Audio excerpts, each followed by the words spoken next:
right, guys, and over here at the 3 o'clock position on ESV Sanshorn Miss, we have our purple Protoss player from Dream Team Gaming. It is Sickness.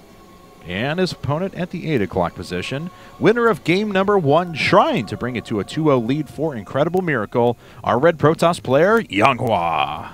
Yeah, this is going to be an interesting game because there's not any recorded games of these two playing each other, and neither one of them really has that great of a record in PvP, but also just doesn't really have much of a record at all in this matchup. I mean, there's not really enough games to really even tell, according to the stats that we have. What about just overall stats for these guys in recorded pro play? Oh, overall, I mean, YongHwa doesn't have very many games either. He's 64%, where Sickness is 46%. So Sickness not above 50% in his pro career right now in games. His PvP is 50%, but you know there's so few games registered for these two players that we really don't know a lot about their capabilities in these matchups, really. Pretty early probe scout for Sickness, decided to do it on the pylon. The pylon came down up the front. We've actually seen him before go into a forge after this. Now, I fully expect it to be a gateway, but we've seen him wall up at the front and do ridiculous things and try and forge afterwards. Speaking of ridiculous things, that's a double gas steal from Sickness. A double gas steal. Really? Yeah. Okay, interesting. That's something you see every once in a while. Especially on the ladder, and what you have to keep in mind is that a lot of the Dream Team players are more ladder players, really. Because they don't get a chance to, I don't believe there's a team house for Dream Team Gaming, so a lot of these guys are practicing on their own as far as I know, which leads to a lot of laddering, which leads to a lot of ladder shenanigans, rather, such as the double gas steal. Now, YongHwa will need to make Zealots right away. This will kind of slow him down a bit, but it also does take away from some of the early minerals that Sickness could have had too, as well as his Warp Gate research isn't going to be out quite as fast. So I'm curious to see how YongHwa, or how Sickness rather, is going to then take advantage of this double gas steal. That's true, but this is pretty clever, though. I mean, because 900 HP on each of these assimilators, so it will take a while for these to actually go down. So Zealots continuing to do a bit of damage, more Zealots being chrono boosted out now, and the Cybernetics core is actually on the way for Sickness, and let's actually track how long it's going to be before YongHwa's own Cybernetics core gets dropped down. Yeah. 2 gateways right away, of course, for the Zealots. Sorry, I'm just kind of thinking, I'm wondering exactly what Sickness is planning on doing. He could just 4-gate. No, he does have 2 gateways. All right, so he is going to make his own gateways just in case YongHwa decides to send some Zealots across the map and try to do some damage to him there. Yeah, it could also be, you know, a couple of quick stalkers as well. Pretty normal. Could be, yeah, the game. Yeah. So, yeah, it does look like 1 gas is already coming up. The second will drop down here in just a bit. And as we can see, Warp Gate research is already 20 seconds of the way done for Sickness. Cybernetics core not even finished for YongHwa. And YongHwa's got a bit of a job to do here. I mean, his Cybernetics core is going to be a lot later. His Warp Gate research is going to be very, very far behind. So he's certainly going to be the one on the defensive, to say the least. Sickness coming in to scout things just to kind of see what his opponent has decided to do, if he did decide to take 2 gas after killing his or not. Looks like you will see it. No Warp Gate technology. No, actually not coming up yet in favor of a first Stalker, and then it's going to be Warp Gate technology afterwards. So it looks like he's kind of conceded that advantage, and he wants to produce as many units as he can off of those unwarped-in gates. Oh yeah, that makes a lot of sense too. I mean, you might, if you know you're not going to have Warp Gates in time to fend off an early push from someone who does have Warp Gates, you might as well just delay it a little bit longer even and just get as many units as you possibly can. And it is going to be 2 more gateways for a total of 4 for YongHwa. So we'll see how aggressive he wants to get with this. He's chrono boosting out his Warp Gate technology, but it is a full 60 seconds behind, 65 seconds behind his opponent at the moment. And a Robo coming up from Sickness. Interesting. So I wonder if he's going to possibly expand out of this. 2-gate Robo expand has been really popular, and by double gas stealing, he's going to try to sort of just hold his opponent back. Unfortunately for him, though, what that causes people to do a lot is 4-gate, like we see YongHwa doing. So Sickness, you know, we'll have to see if this backfires or not. He may also be doing something like 1-base Colossus as well, I suppose. Yeah, now Sickness is going for just such a weird approach. I mean, he basically made no units whatsoever because he's trying to save up for the expansion and eventually probably an Immortal right away. Yeah, there's an Immortal coming out. So he's trying to go like anti-4-gate with the expand off of this, but the problem is that he sacrificed so many units at the beginning, didn't produce anything out of those initial gateways to get his expansion down earlier, that I mean, there's a potential for YongHwa just to wait out these force fields field and then crush his opponent in a couple of minutes. Yeah, pretty much. I mean, at the very least, Sickness is going to have to continuously warp in sentries to try to keep that army at bay, and that's going to use up pretty much all the gas that he's going to be taking in.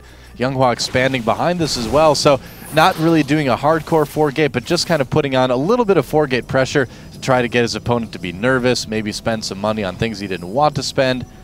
And this is pretty good. I mean, YongHwa certainly is reacting well to this. Yes, he is. Draws out the last couple of force fields. Looks like he's going to start whittling down the sentries and the immortals here as well. In fact, Hardened Shield's almost done, so the Stalkers will be able to dispatch that pretty quickly if they're able to get in there in the relative near future before it's able to recover all of its shields back up. Yeah. It looks like YongHwa thinks that this is going to be a time to go pretty soon. Second immortal joins the fray. If YongHwa gets up to the top, he can start warping in Zealots behind his opponent. So here he comes now, making his way up to the top. One of those sentries goes down very quickly. The Stalkers now finally starting to target down the immortals. The one that had lost its shield is going to fall much quicker on. Nothing really stopping these Zealots. Unfortunately, this base is just not going to be used, but yet the base for YongHwa has already come up, and he finds himself at a 9 supply advantage. Good decision by YongHwa to decide to go after things in the natural, make his opponent come to him. Another warp in coming in with some more Stalkers here, and YongHwa, yeah, he could be going after that Nexus. I'm not quite sure why he is. I think he's just going to go for the kill. Oh, no, there he goes. Finally going after that Nexus.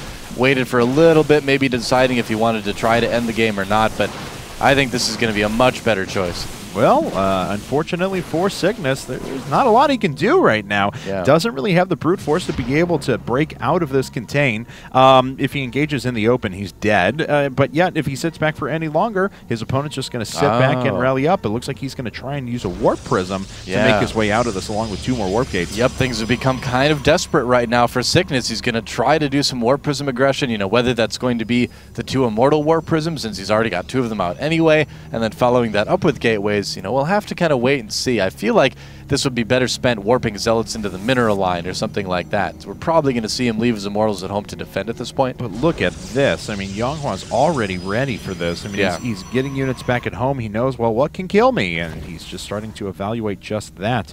So now looks like Sickness is going to break out of this a bit. YongHwa actually going home altogether.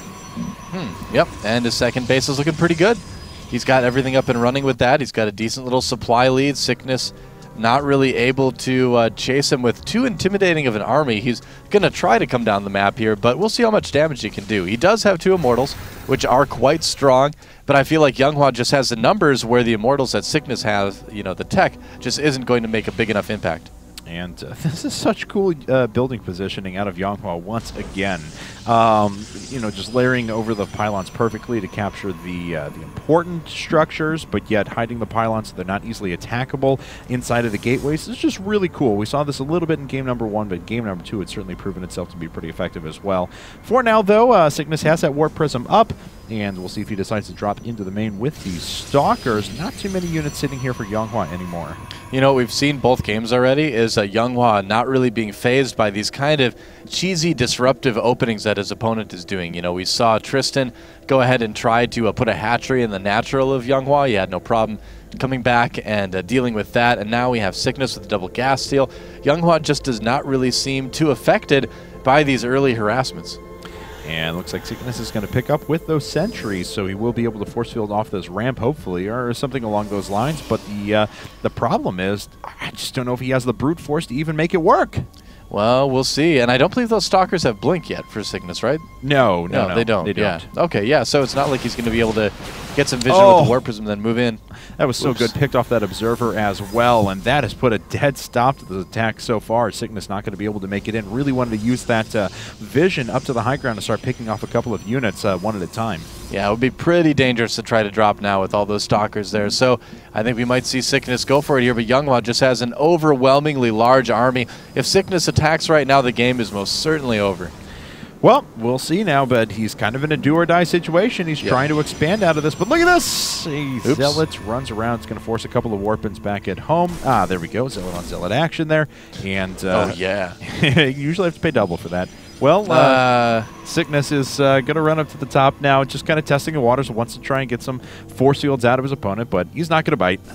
Nope, not yet. He's going to try to do this expand, but I don't think this is going to end up working terribly well for him. YongHwa is going to get to the point very soon where he's going to be like, you know what, I'm almost 50 supply ahead. I think I can just come down the ramp and kill you. Yeah. Sickness trying to put down that robotics bay to go for Colossus tech. That's really the only thing that's going to save him right now.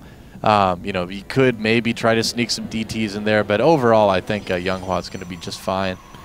All right. Well, YongHwa now, he's guarding against the drop. He's guarding against the attack at the front. He's got he's going to lose his tech advantage here in a second as the robotics bay finishes, but he's got one coming up pretty closely behind as well, and he's just miles ahead in terms of overall economy. Wow, look at that. Oh, pretty good job. He is able to pick off one Immortal there. Very nice. Sickness just needs to do that about 10 more times. No kidding, yeah. Wow, so I'm trying not to get too hard on Sickness now. I mean, that was a nice little move, but yeah, he just set himself so far behind with the opening that he chose to do that it's going to be really difficult for him to come back. Good force fields by both players here, really. YongHwa coming in with a lot of Zealots. That's right, and he's just going to start pushing this back. Yeah, I mean, unfortunately for Sickness, I mean, he put himself really far behind at the beginning of this game. Again, we're not trying to get down on him, you know, but he just had such an uphill battle in front of him. You don't want to get down with the Sickness? Get up. Come on, get down with the Sickness. Oh, mother of God. No. You started it. I did. You make me do these things. I accept responsibility for this. This is your fault. Yes. Sadness is the gift that has been given to me. Oh, God. Well, that's a lot of dead Stalkers now. This is a whole lot of Zealots. There's GG. Sickness has gone down. YongHwa takes game number 2. That's right. So will the prodigy YongHwa finally live up to his name, or will the Artosis curse continue to strike? We'll see.